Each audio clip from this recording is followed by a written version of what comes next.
Today, I'm reading Ripples number 998, Becoming You.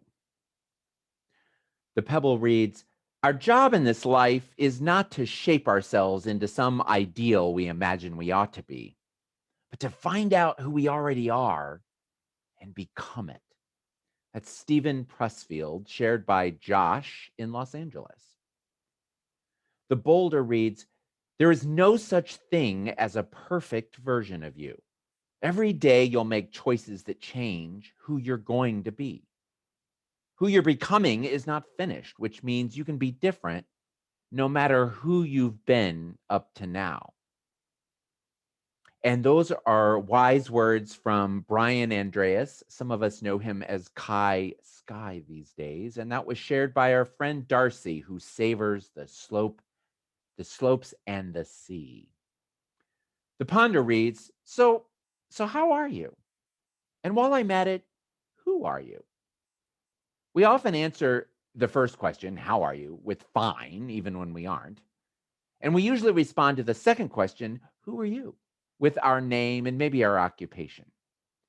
I've been lately pondering the longer, deeper answers to both of these questions and encouraging workshop participants and keynote audiences to do the same.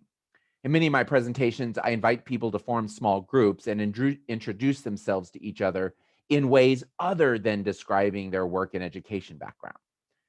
And as I walk around the room, I hear some people talking about their families, whether it's the ones they were born into or the ones they've grown into.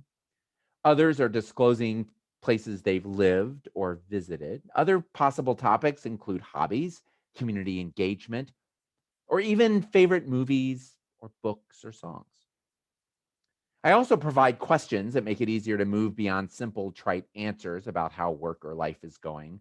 And even posing this simple pair of questions can evoke or elicit longer, more meaningful conversations. The two questions, what's working for you right now? What isn't working for you right now?